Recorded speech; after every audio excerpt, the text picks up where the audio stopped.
Welcome to Losing a Child, Always Andy's Mom. On this podcast, we journey through the devastating experience of the death of a child. Grief is seldom discussed openly in our culture, and the death of a child makes people feel even more uncomfortable. We approach the topic openly and honestly, speaking to people who have lost loved ones and experts who help care for them. Whether you are a parent experiencing loss or someone who wants to support another going through this tragedy, this podcast strives to offer hope and help.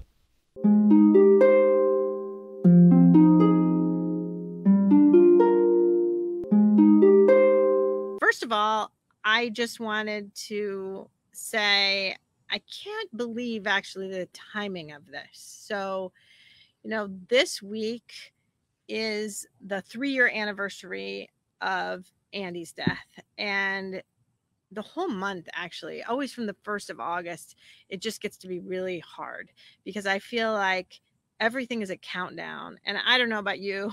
I don't think you do this as much as I do, but I've done this every year, and that I think back, what were we doing this day? What were we doing this day? What were we doing this day? So what we were doing this day, if you don't remember, Eric, because you don't, this day would have been the Saturday before Andy died. Actually, you weren't with us. So we, at the last minute, decided to go up for the weekend and to the cottage, and we spent time with your parents. And we had a really lovely weekend, actually. So it was the 3 of us kids, and then our daughter Catherine brought a friend of hers, Erin, and so we were up and we had just a really nice weekend. And I think the other reason it was so nice is because it was just spontaneous and unexpected, and we decided to go up. And then I remember we left on Sunday, and Andy always still had this teddy bear that he loved and he brought with him, and he forgot the teddy bear, and like, Bud, we do not have time. We cannot go back for the teddy bear. And so anyway, that's what we were doing. But those kind of memories end up sort of really haunting me, and that I am always thinking back to those days. So it just was amazing to me that when I started planning this out, because I started looking to see when episode 100 was going to be, probably almost 3 months ago. I wasn't even on 90, and I started just planning it out. And I realized that it was going to be this week. And I thought, wow, we really need to do something different, something special to kind of honor 100 episodes and to honor Andy at the same time. So anyway, that's how the live stream question and answer came to be. Hello, Rhonda. So Rhonda just wrote in. Rhonda is Robbie's mom, and Rhonda was a guest on the show not too terribly long ago. So anyway, we've got 12 people watching now. So again, as we said at the beginning, if you are watching, please post a comment so that we can see where you are and who you're from, and we don't have to say everybody's name, and hopefully we won't be able to say everybody's name because we'll get to be too many people, but we're up to kind of 14 watching now. So anyway, make some comments. Yep. So drop a comment in the description, just a like or heart or whatever. And where you're from. And so, so for me, August, so my memory, I don't know if my memory's bad, but I don't remember usually what I had like to eat. And so I don't remember the specifics of anything except really just the day. And so I don't know where I was the day before that. I just kind of vaguely remember sort of what was going on, with soccer and stuff. But and I took actually so many pictures, and so those I see because those end up coming back, and then Facebook things like 3 years ago. So those kind of come back. Curses for Facebook, as anyone who's lost someone. You have those Facebook memories, photos that come up, and that first year they're the hardest. I think they're hard all the time. Yeah, I feel like they're harder. I can look at them now without crying when I see them right away. So, I mean, I don't look at them very much. Now I do a little bit more than I did, I think, the first 2 years. So maybe that's part of it. You just kind of get to the point where you can now, look at things and it doesn't make you immensely sad, like wailing and stuff, and so now I can look at it and actually have some sweet memories. I guess, kind of like that was a fun time or something. Whereas, I know. Now I can't ever have that time before, right? That's for initially, that's how Yeah, you I think about did things. feel like it always was a stab to the heart, and now it just kind of sometimes is, maybe. I don't know. It just depends. Okay, so I do want to welcome some more people that are watching. So we have Carly, who I've talked to before. Carly did not say where you're from. And we have Chrissy from Clarksville, Tennessee. Chrissy's been on the show a few different times. And Chrissy, I want to do a special shout out to her as well, because the anniversary of Caleb's death is actually tomorrow. And so Chrissy and I have been talking on the phone and chatting a lot, because it's been a really tough week for both of us. So anyway, keep Chrissy and me in your thoughts and prayers these next few days. We would really appreciate it. So we also have Amanda joining us, Charity from Columbus, Ohio, Michelle, Corbin's mom from Holt, Michigan, another Michelle from Minneapolis, and then and Rhonda wrote that Robbie's birthday is coming up just on the 26th, and anniversary date is the 31st. So it's going to be really tough. And I know Rhonda has written to me too, that they're finally able to have that celebration of life coming up, hopefully here in September. So that's a lot. That's a lot going on for sure. Why don't we do a question? Okay, let's do a question. Okay.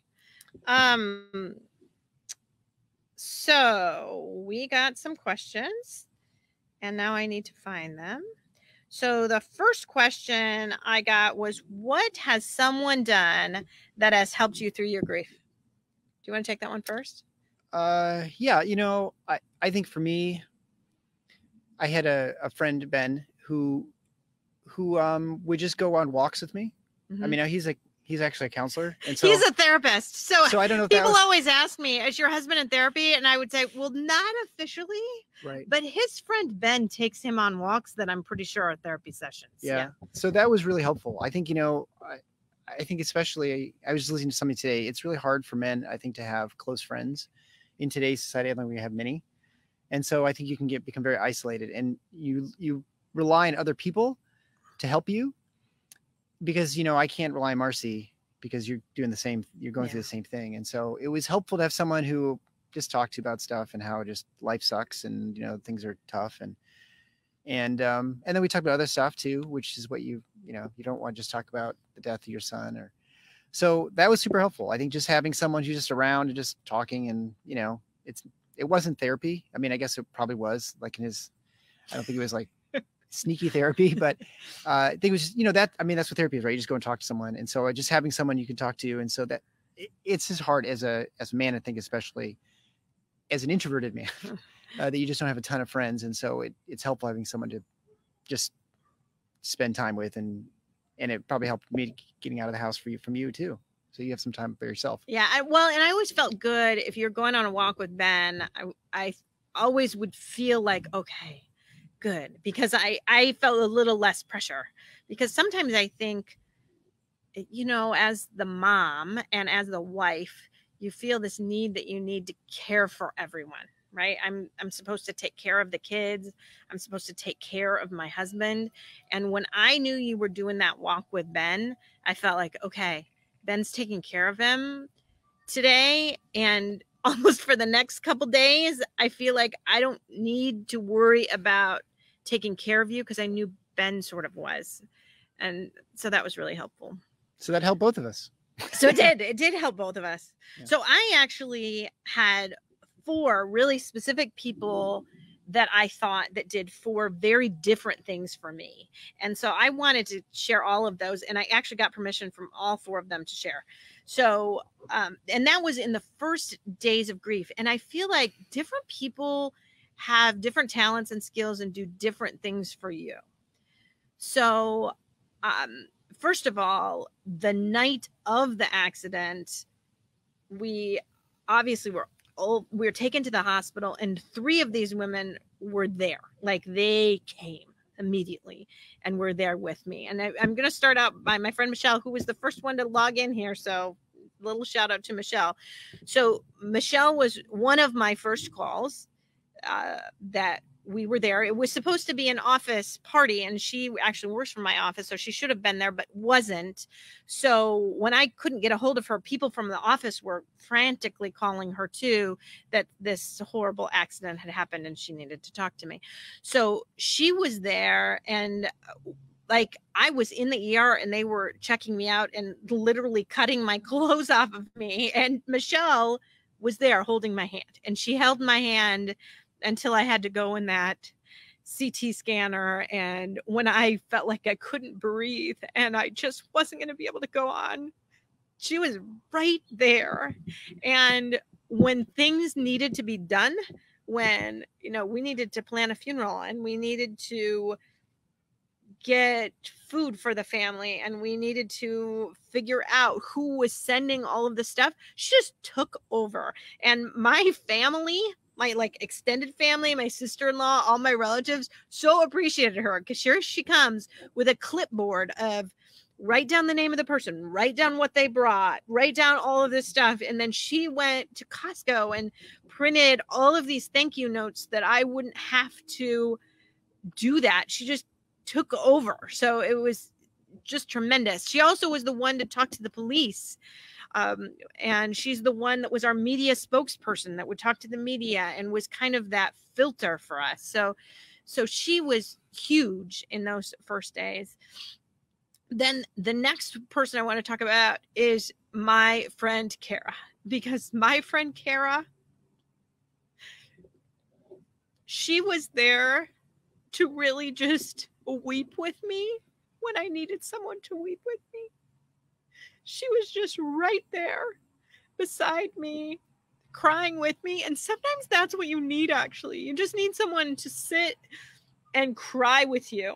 And when I would lament, like really cry, she would just be there with me. And that was just so special to me. And then in those days and weeks afterwards, when I needed to do something because I wasn't at work, she would take me out and take me to go play pickleball, which I've never done before, and all of these things. And I'd start crying during pickleball and she would be totally okay with it. And she'd just like take me out and do things. And so that was huge. And then my friend Carrie was along the same lines, and Carrie and I didn't do a ton together beforehand, but Carrie's mother had died and she just felt more, I think, comfortable being around death in some ways. And, you know, there were always a lot of people that would say, you know, call me if you need something, call me if you need something. And I would like shut the door and think to myself, I'm never going to call you. I'm never going to call you.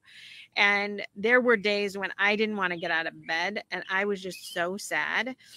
And Carrie would just show up at my door and ring the doorbell and make me go on a walk. And I needed someone to make me go on a walk. So there was one day that the doorbell rang and I'm upstairs and I'm thinking, I'm not going to answer it. I'm just not going to answer it.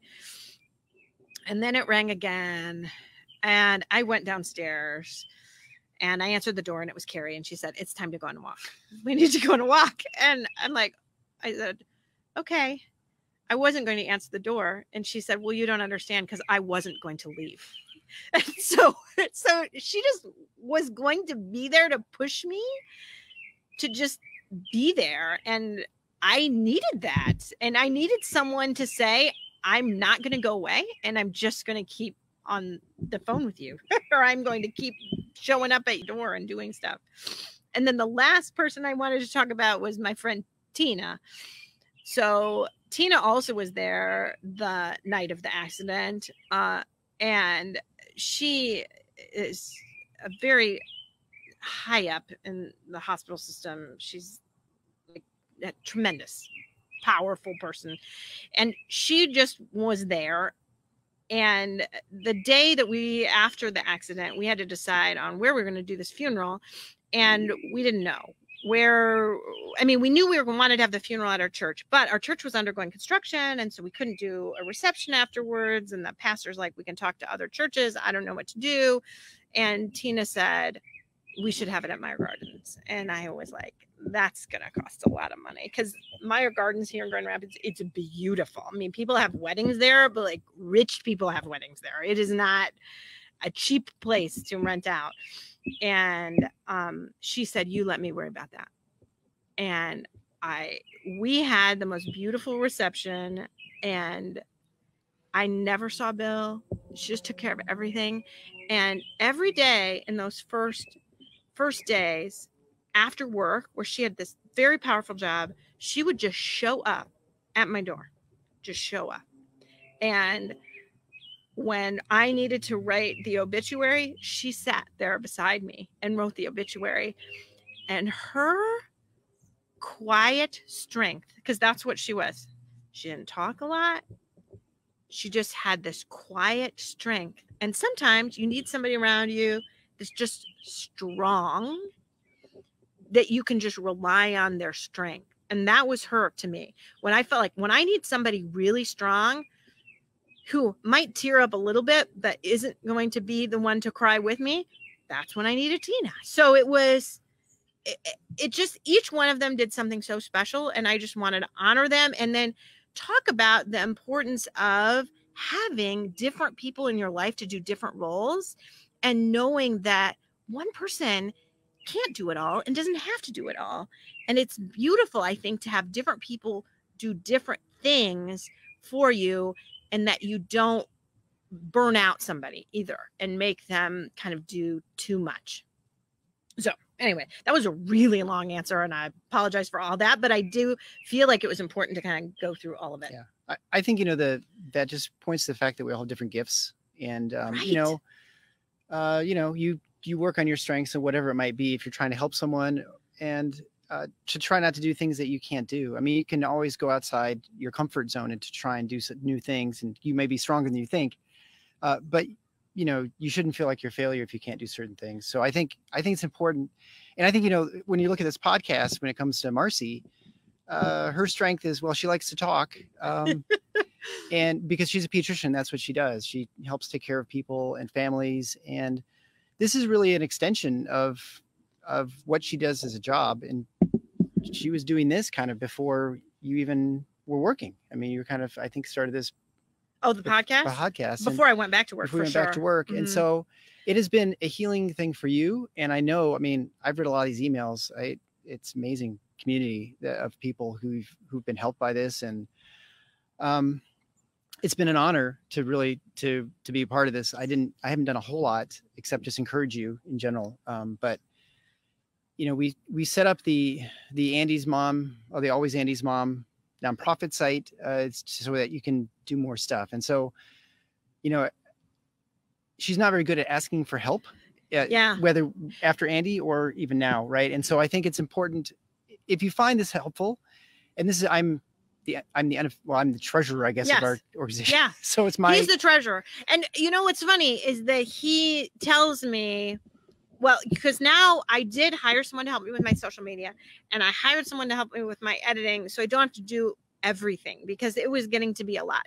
So I was getting some help. So he's the treasurer who sends money out every month, and he will say to me, did you ask for money? You should ask for money, because people will want to donate money, and like, I don't really want to do that.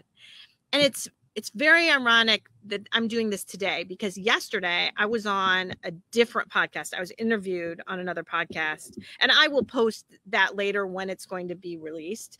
But I started talking to him about the fact that I am bad about wanting to ask for money. And he runs a nonprofit himself. And he said, yeah, I was really bad at that too.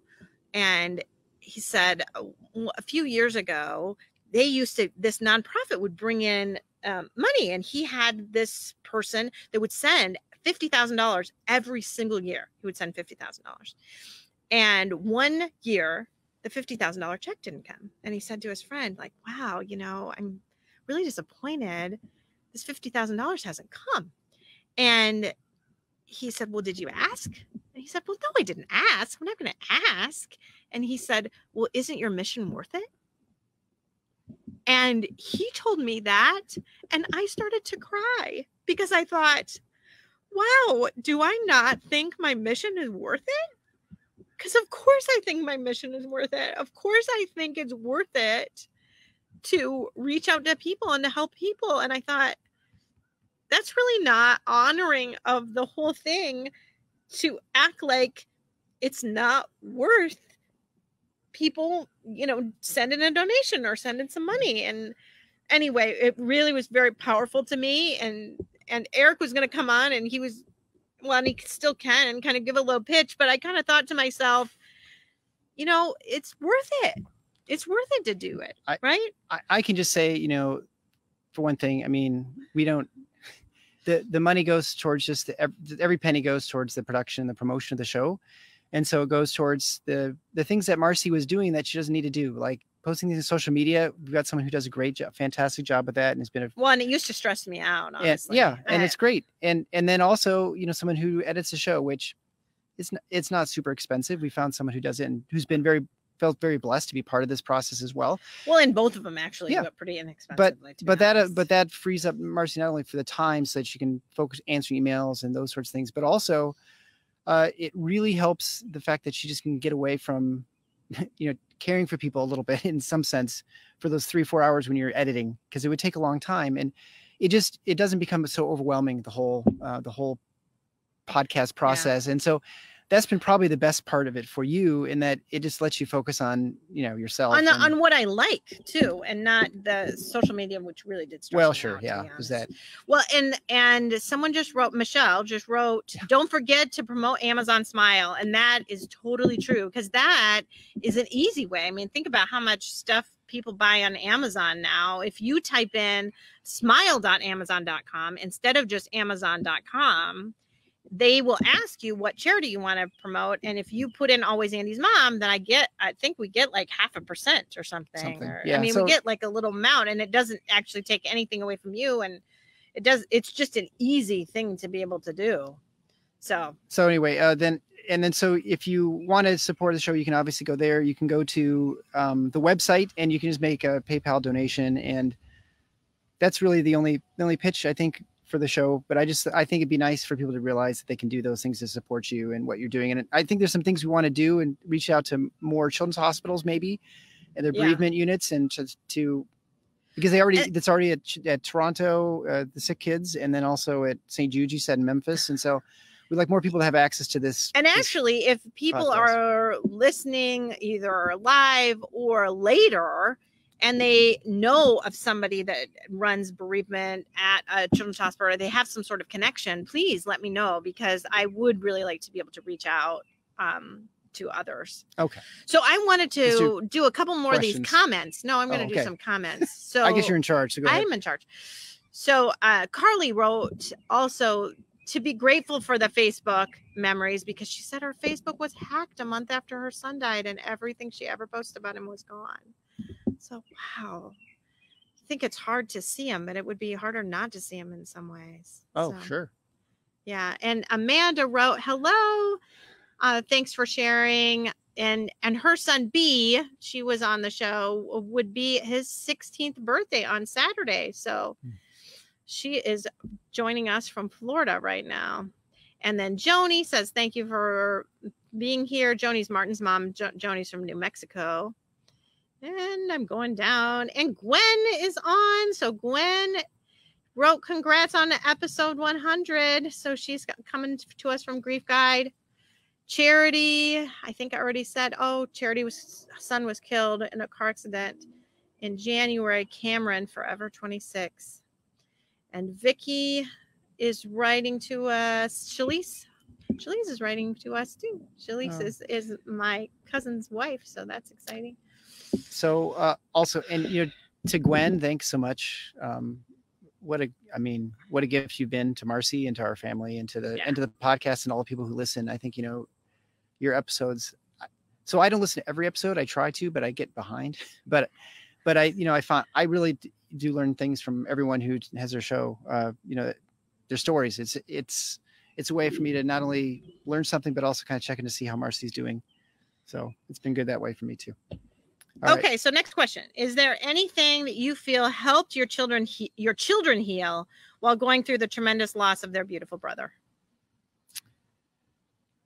Yeah, I think, it's similar to the adults. So I think, for us, and maybe this is similar to most families, it's really hard to providing comfort to your kids when you're going through this. I mean, you're grieving with them. You feel bad for them that they've lost their sibling, but you don't really have a whole lot to offer them except you can hang out with me, but I'm really sad all the time. So I think, people just took them and just did things with them, especially Peter had a little bit, I think, more friends who just kind of said, hey, can we take Pete for the day or whatever? And that was, I think, that's very helpful. I mean, I think that was probably the most helpful thing, just to get them away from a place where people are sad all the time. And what's funny is it's still a little bit that way. He was going to hang out with his friend, and I said, well, he can come here. He'd just rather go there. And even though I don't feel like we're at like a sad household anymore, he still does like, I think, going out and being in other places. And he deals with the memories of his brother doing stuff with him here, right? Yeah, so every time he does stuff here, I think in some ways it maybe still is a little bit hard to be in that basement playing with somebody who's not his brother. Yeah. I don't know. Certainly, I think we put the kids in individual therapy, and then we also did some stuff as a family. So I think all of that was helpful. And certainly some more than others. So like Catherine really enjoyed going to Starlight Ministries with us, especially when she had a friend that she really felt close to that went as well. So that was super helpful to do that kind of as a family. But yet Peter really did not like it at all. And I think a lot of it was he just didn't have any guys that he felt he related to. So for him, just doing that individual one-on-one therapy was much more important. And it was funny because his therapist said, I think he's good. I don't really think he needs to come. And then I brought that up. Like, he's wondering if you need to come. And he was like, yeah, I still need to go. So he felt like he really needed that. I think he needed that time that he knew he could talk to someone who he wasn't going to make sad, because that's the thing. I think our kids want to protect us so much that a lot of times they're not completely honest with us and what they're going through. And so, like you said, having people from the outside that want to see them, or having a therapist that they can work with is, anyway, I think that's really important. Yep. Okay. So next question is, have you ever had any moments of clarity during a grief therapy session that you feel helped a lot? You gonna take that? You want me to start? Why don't you start this time? I will start. So a couple things. One, when we were at Starlight Ministries, there was a group of sessions, 6 sessions, that were focused on lament. And that was so extremely powerful to me, to really learn about lament and what it is to lament and to truly mourn. Because I remember having this just huge aha moment that, is that lightning? I hope it's an airplane. I think it's an airplane. Okay, we're good. What happens to you next to the airport? So anyway, I had this aha moment that I had always called it the bad cry. I would say, oh, it's the bad cry. I'm having the bad cry. It sounds a lot better to say that I am just showing lament and really, truly mourning. And that when you're bereaved and you're mourning, it's like you're being torn asunder. And because that's exactly what it feels like, that you're being ripped completely apart. And to have those terms really explained to me, it really normalized it.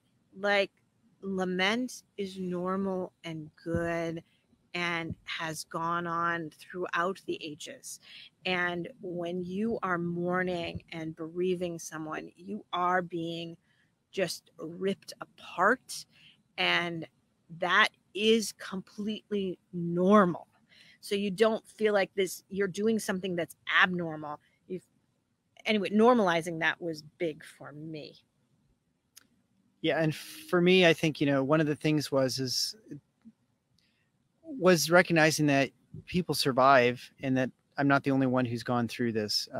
It's not a happy thought to think that other people have gone through the same sort of process, having their child die. But knowing that people survive and they get through, you know, it's not fun. It's not something you'd ever want to do, but that you can come out the other end and, you know, get through it. The other is one thing that struck me after just a couple weeks of our session, our group, was that we spent a lot of time with, well, other parents, obviously, but they had kids who died and who were adults and people who died and ones who died as a baby. And then, you know, a couple of teenagers. And it was, initially you just recognize the differences between everyone. Like they had grandkids and, you know, it was a totally different situation, the adult child. And really, you're jealous because you're like, wouldn't it be great to see my kid if he was 25, 30 years old and had a family? And yeah, you lose them, but at least you had some time with them, you know, versus someone who's lost a baby. Right. And then, but at some point you realize that it's all kind of the same and that, it's different. Obviously every life's unique and your experiences are different, but recognize that there is a common sort of thread for everybody and that, yeah, we're different, but the loss is probably just as intense. And so I don't know. I mean, that was, I think the thing I learned the most. It was the most surprised by, certainly, but that's a really big club. And then, and I just, had a patient today who I talked to who lost her daughter in child labor 8 months ago. And so, we talked about that actually. And that's something also I never would have done. I mean, 5 years ago, I never would have started talking to someone about the fact that they lost a child or something before going back to the operating room. So that was definitely different for me. Mm-hmm. Well, and I think too, that you just have more in common than you do that isn't. And that was surprising because all of us as bereaved parents have so much in common, no matter what the circumstances, and they can be completely and totally different, but there are so many things that are just the same. So let's see, I'm going to go through another couple of comments. So, another Michelle. Wow, we have a lot of Michelles watching. So just saying, with God's grace, the mission of yours and Andy's will grow. Thank you for your honesty. And Carolyn just saying thank you. Also, if you have questions, please post them now, because I have one more question to talk about before we have to start just talking about other things. Just winging it, huh? Okay. Then we'll have to start winging it. So please ask questions. If you have any questions to ask them now. So I have something to wing, by the way. Oh, good.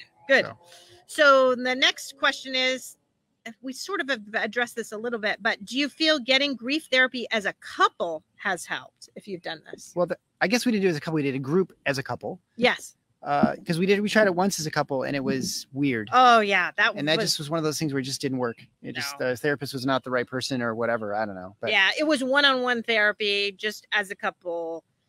It was odd. I remember it was right away though. So Andy died on a Wednesday and I feel like it was like that Friday. Because so my office, I mean, great office, obviously they were all there for us right away. And the one of our care coordinators lined up that Friday. So Andy died Wednesday night at 7 p.m. By Friday, Eric and I had a couples therapy appointment. My daughter Catherine had a therapy appointment. My son Peter had a therapy appointment, and she even made one for my foster son Valeriano, who decided he was not going to a therapy appointment. So but the rest of us all went. But this woman, she was like crouched down the whole time. It was just odd. It was just different. And I think we were honestly kind of too soon. Don't you think? Yeah. Like we were in shock. I didn't even know what was going on. It was just too soon. So it may have worked had it been a little bit later, but then we definitely did the couples group, the support group.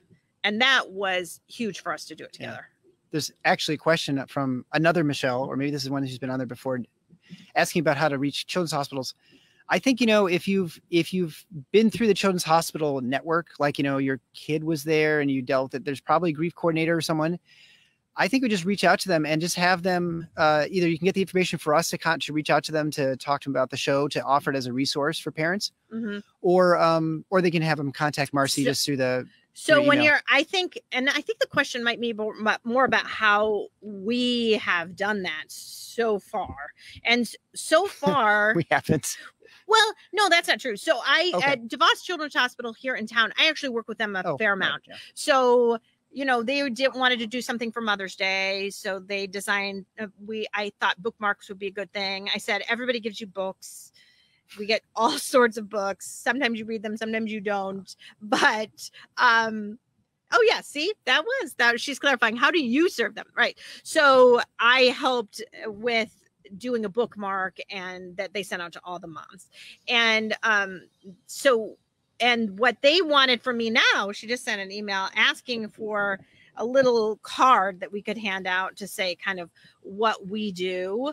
The other thing that I personally am wanting to do with Children's Hospital is I am wanting to talk to staff and to the doctors and nurses so that they can get more comfortable talking with bereaved families and families of children who are dying. So that is something that I'm doing. Gwen and I are working on putting together a program actually that we're going to do for physicians and nurses and just staff at the hospital. So that's something that I want to expand. So obviously I've got my kind of the Always Annie's Mom focuses on parents, but I am a pediatrician too. And I feel like I got really cruddy instruction on what to do. And I've said this before that all the times that I dealt with grieving families, there was one time that I thought I really messed up and I really did everything wrong. That is definitely thunder. That I thought I did everything wrong. And that was the only time I did everything right. And that was when I showed a little bit of more of my humanity. And I really, truly let that family know that their child mattered to me and that I was going to miss them. And I didn't just have this, you know, this face of seriousness and all business. And I let them see a little bit of what mattered. And I think that's important to be able to tell people that that's okay. And that you don't always have to try to make someone feel better.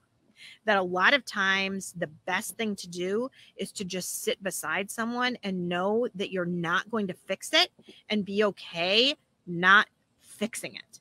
So that's one area that I want to focus on. And I've been talking to Sick Kids Children's Hospital, to their bereavement coordinator, a little bit about that, but also just about getting that information out. And so just telling newly bereaved parents about the podcast, that there are resources to be able to just hear from other bereaved parents so they know that they're not going crazy. So it's kind of a twofold mission as far as children's hospitals go. So 2 good questions. I don't know which one you want to just go in order. How differently did you and Eric grieve? How differently did we grieve? Different. Really differently. Yeah. Still. Mm-hmm. Yeah. Mm-hmm. I mean, Marcy is much more, her emotions are on her sleeve, you know. Yeah. She wears them a lot more better than I do. Well, just more. I mean, there's not one that's better and the one that's worse, but I mean, we're just very, very different. I'm much more of an emotional person. And yeah, and you're not. And I think back to just in those early weeks, you like, I've got to get back to work. I've got to get back to work. I've got to do something. And then that was really helpful to you. And so then you kind of assumed that would be helpful to me, or I hoped that would be helpful to me and encouraged me to go back. And then it was sort of a disaster and it didn't go well at all. So then, I mean, so that is just one piece of evidence on how something that really helped him really didn't help me. Yeah. Yeah. It's just, I think you just have to see what works. Different. Yeah. And I know I've talked to lots of other moms, especially I've talked to moms and their husbands grieve so much differently. Like I just think about someone I talked to recently, and she said, yeah, our daughter died, and it was a few days later, and he wanted to go to a movie. Like, I couldn't go to a movie, but he just wanted to do something that felt a tiny bit normal. So like, let's just go to a movie or something. And not one's not right and one's not wrong. It's just totally different. Yeah. So the next good question from Rhonda is, how long did it take you to laugh again? And this was, this is something that really, if there's one emotion I did not expect, it was fear. And I think the biggest one I had was I was just fear of ever being normal and ever being, I kind of joke around a lot, and that's just sort of who I am. And, whether it's dad jokes or actually funny jokes. And that was something I thought, especially those first few months, I thought, I'm just never going to be happy enough or be able to smile. It was just hard. And then even when you do smile or laugh or something's funny, you immediately feel guilty about it. You're like, I'm not supposed to be happy. I'm really sad. So why am I laughing? Right. And at some point it just kind of happens. You get better at, I think it's like anything, just with time and just kind of working through it and accepting it, you just kind of get to a point where you can kind of laugh again. And I would say we're almost 3 years now. And I was just thinking the other day, as I was at work, I was having a really good day at work, and I was joking around with everybody and the nurses and stuff. And I thought to myself, this is kind of how I felt like I was 3.5, 4 years ago, but only like recently do I feel like I'm back, so to speak. And even then I started thinking about it, and then I'm not anymore. Right. So, it's a long time, but it's not that long. You just kind of just work your way sort of back into. I think it totally depends on who you're with too. Yeah. Oh yeah. We found that we went to that grief support group, and we would sort of laugh, and we even had. I think it's going to start to rain on us, so I did not expect this to happen. But so anyway, we would laugh like there, and I almost felt more comfortable laughing with other bereaved people, because when I laughed with people who weren't bereaved, I always felt like they were going to judge me, right? Why is she laughing? Does that mean she's okay now? It was kind of funny, but I knew that as if I was with other bereaved parents and I was laughing, they knew that did not mean that I was suddenly okay. So it felt more normal to laugh. Like we did a game night with 2 other bereaved couples, and it was awesome. We had a great time, and we laughed a lot. And just anyway, that I think a lot of it has to do with where you are and this feeling of who you're comfortable with and what they'll maybe think of you. Okay. I think we're okay out here for a little bit. We'll see if it really starts to rain on us. And we've got this little umbrella that we can move. When it rains on us. Yeah. When it rains on us. Those aren't airplanes anymore. Okay. So, let's see. I just also want to say, for those who've lost their kids recently, I know people, this has been a really tough year and a half. I think it was hard for us just with the pandemic and the anxiety and the fear and all that sort of thing, and not able to see people.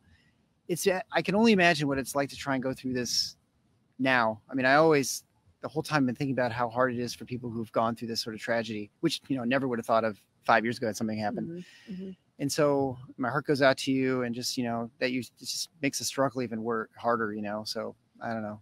Yeah. Okay. Next question on here is, have you changed your beliefs in the afterlife after Andy's passing? What would you say to that? I feel like it's, for me, not really. No, I don't think a whole lot. I think so. Back, and I know we've told this story so many times, so probably everyone knows this story about Andy, and that when Andy was 7, he drew this big family picture, and it was big, beautiful picture with the sun in the corner and a big tree and our family. But our family was not a family of 5. It was a family of 4. Eric's moving our umbrella, so this hopefully will be better when it starts to rain. So it wasn't our whole family. It was a family of 4. And I asked him as soon as I looked at the picture, like, Andy, why do you have 4 people in the picture and not 5 people in the picture? And he said, well, Mom, I'm not going to grow up all the way. I'm going to be in heaven. And I immediately just thought, that can't be. I don't want this to happen. you can see as it's getting much darker on us that the rain is coming. But anyway, a little bit of me though really feared that was true and really thought that could be true. And so even the night of the accident, one of the first things Eric and I said to each other when we were alone is remember the picture. And to have that, it was just beautiful that we did have that little moment to be able to see kind of Andy's vision of that he was going to be in heaven and he was going to be okay with it. And so I do think of that in that sort of way. But I guess the only thing that has changed is I so often talk to other bereaved parents and we talk about our kids in heaven talking to each other. And that I don't think I thought of quite as much as I do now, for sure. Yeah. Mm-hmm. But, you know, it certainly, your faith is affected. I tell people my faith was kind of rocked to the core when I lost Andy. But it never really went away. I felt like I certainly fought with God a bit. I was angry with God a bit, but I kept thinking to myself, as long as I was still feeling anger towards God, I was still in relationship with God. So things were still kind of okay. All right. So what is the mission of, the next one is outside of Compassionate Friends. Is there a non-religious grief group you know of for younger child loss? And the answer to that, unfortunately, is no. We have some locally, but I'm sure there's some local groups local, as well, right? Yeah, what is that one? Gilda's? No, Gilda's Club. Yeah, is more for cancer though. Oh, there is another local one, and now I can't remember. But I think you have to just look kind of locally, because there is one here that's non-religious, that's local.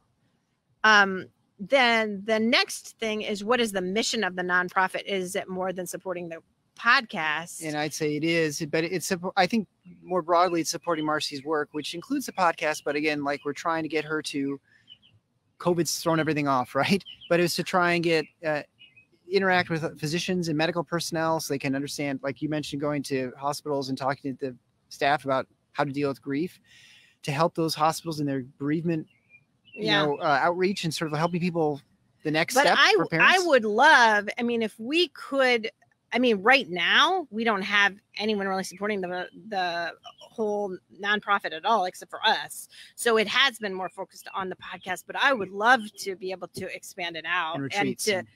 And my biggest thing, my real dream is to do retreats, and we do have a camp that we've been affiliated with that Andy just loved. And I've talked a little bit to them about doing some parent retreats. And I would love, that's the dream. Honestly, that's the dream, to be able to really do that and to be able to spread that out into more areas. And obviously COVID's caused any chance of doing something like that is kind of on the back burner until this sort of clears up, I guess. And then just to be able to help people in their own little things. So I know Gwen has worked with a little group from Chicago that actually started by just being a group of people that listen to my podcast. And now they're doing more and they're gathering together. And I think they do quilting and they do other things. And so if those little groups kind of pop up, and I have the ability to be able to help them with a little funding to do stuff, I would love to be able to do that for sure. Oh, okay. You know what? Gwen just answered a question. So to help answer Courtney's question, you can go to the website of the National Alliance of Grieving Children, and under Find Support, you locate your state, and then it views the list of groups there and see if there are any in your area. And she says most of those groups actually are non-religious groups. So thank you, Gwen, for that little insight. Always Gwen, giving the answers to those things. So I'll answer a question which wasn't asked. Okay. So like people ask me sometimes, what books I read, and the answer is I didn't. But that's not entirely true. I did read a couple. You didn't. I read I read one that I can't remember the name of it, but it was a book. It was like basically a kid's book, sort of about some women making soup. Yeah. That was sent to us by the woman who eventually became my therapist. Oh my gosh. Okay. So I don't know anyway, if you knew that, but yeah. So anyway, so that was really good. It is easy to read. I mean, obviously. I read a book, the one book we got 7 copies of, which I can't remember the name of right now. Lament for a Son. Lament for a Son, which is a fantastic book. And there are a lot of things in there that I think were helpful to me as a man, I think, father going through this. And then the other book was really helpful to me, which I've had a number of people ask me about when I talk about things in the OR and stuff, but it's called The Art of Forgiveness by Smeed, S-M-E-D-E. He's passed away. He's a pastor for many years, I think, in West Michigan somewhere, but he wrote 2 books. One was about what is forgiveness, and the other one was called The Art of Forgiveness. And even if you're not a religious person, in fact, you don't have to be to get a lot out of the book. It just talks about dealing with anger and forgiveness of the situation, because probably in the story somewhere of your child, there's probably someone who's at fault, or there's some sort of thing that happened. Maybe you're angry, something. Well, and you're angry about the situation, if maybe nothing else. Maybe the situation. But, your spouse. we had someone that physically, ran into us and killed our son. So that was a person that we could put anger onto. But, and it was actually, strangely enough, it was my accountant who gave me the book, and he said he found it very helpful when he would talk to couples, because he deals with people in tremendous stress, which you don't think of as an accountant, but when it's financial problems with either marriage breaking up or a death of some of the family or business falling apart, right? And so he's like, forgiveness is one of those things that's really important. And it helped me a lot. I didn't have as many problems with anger as Marcy did, but I know it helped you quite a bit. And I recommend it for anyone. It's super short. It's easy to read. And I think it just gives you a little bit more insight of what forgiveness is and how important it is for you dealing with anger. If that's something that you feel like you're struggling with, I think that was a great book. Again, Smeed, I think it's Art Smeed, S-M-E-D-E, called The Art of Forgiveness. Yeah, well, you are right in that was one of the most important things I did, finally, is when I was able to truly forgive and not hold that anger anymore. That's when I felt like I could start to heal a little bit more. So, okay, next question is, have either of you or your kids tried EMDR therapy? My friends who have dealt with trauma in their families struggle with anxiety. I did. And I have to say, so 2 things. 1, it really helped me. Why did you say what it is? Because 2, that wouldn't mean anything to me. I will. 2, I hated it when I had to do it. Okay, so I'm going to put both of those things out. So EMDR therapy is a type of therapy where they actually kind of bring you back to the traumatic event to try to have less of that negative sort of panic and body feelings that you go through when you're having it. And it's actually, you have these alternating eye movements or alternating sounds. And so they are trying to trigger a certain part of your brain to be able to dissociate from that. So for example, after the car accident, it's interesting because I have no recollection of the first probably 20 to 30 minutes after the car accident. I don't remember the crash. I don't remember any of the ambulances, fire trucks coming, none of that. When I came to, they were all there. And I think we counted during the police report, there were like 7 ambulances there. I think there were at least 3 fire trucks. There were a lot of emergency vehicles there, a lot. But in those weeks afterwards, anytime I heard a siren for a fire truck or an ambulance, I couldn't breathe. I started to feel these palpitations. I get this tightness. It was terrifying to me. And I don't even remember that happening, yet it was awful. So that EMDR was crucial for me to be able to do so I could do that again. I mean, getting in a car was so difficult for me. So seeing families with 3 children was difficult for me. So all of those things that would trigger me, she was just trying to bring me back and be able to dissociate those things. Now, that also being said, our daughter just started doing EMDR now. So now we're 3 years later. And what's interesting is, I mean, we both feel very terrible about this, is that we sort of felt like she wasn't in the car. Like, how is she going to have this tremendous trauma compared to the rest of us when she wasn't in the car? But there was so much that she did experience and so much trauma she did experience. And when you think about it, like she was a teenager and she was alone and she found out this horrible accident had happened. And then someone came to the door to have to tell her that her brother had died. This is horrible trauma to have to go through. And so just now in the last weeks, she's doing EMDR and we feel like we're already seeing a little bit lighter version of her. So like some of that, she would just be so anxious and kind of twitchy and things like that, that we're already seeing that start to go down a little bit through the EMDR. So I can't say enough good about it, but I mean, on the days that I was supposed to do EMDR with my therapist, I would go in and she'd say, is there anything you want to talk about before we do EMDR? And I would come up with every excuse under the sun on things that I felt were more important to talk about than that EMDR, because it was hard to do. But doing it did tremendous good. So even though it's hard, I would recommend it 100%. This is so authentic with the thunder and lightning. Yeah, I can't believe we're in the thunderstorm. I really did not. It was so sunny when we started. She has, and I think she would agree also that she thinks it sucks, but she also thinks it's been helpful. So, right. And then Michelle mentioned that the name of that organization that Gwen mentioned is now the National Alliance for Children's Grief. So if you're looking for something, so that it sounds like the name changed, National Alliance for Children's Grief, but it should still offer the same thing. Well, I just want to say thanks to all of you who are part of this community, which is not one we want to be a part of.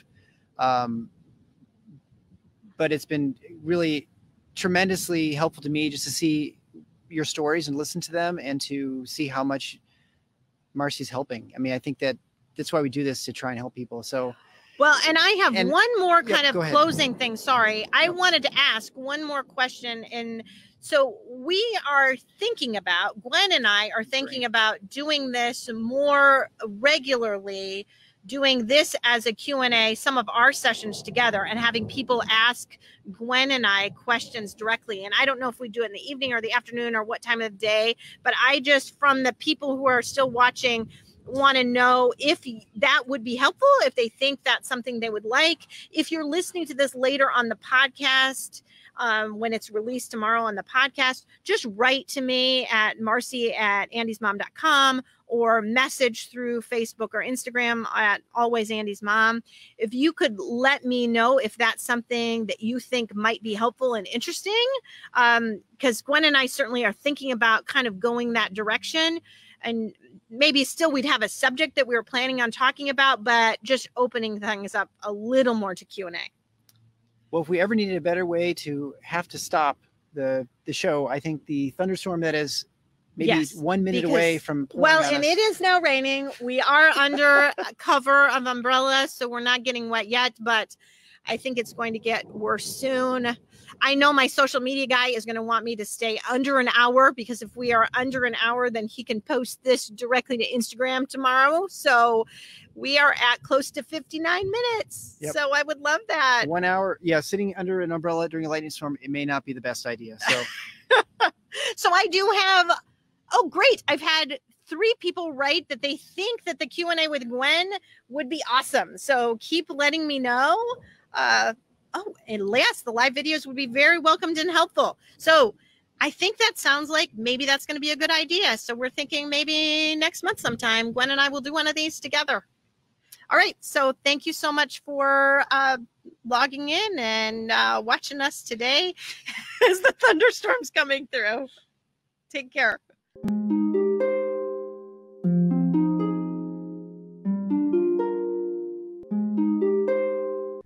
Thanks for listening to Losing a Child, Always Andy's Mom. Please subscribe to the show on your favorite podcast player. We are always looking for new show ideas. If you'd like to be a guest, know someone who'd be a great guest, or have a show idea, please email us at marcy@andysmom.com. Be sure to visit the webpage, andysmom.com, for more content, including Marcy's blog. There you can also sign up to receive updates via email. Together, let's work to inspire hope, one day at a time.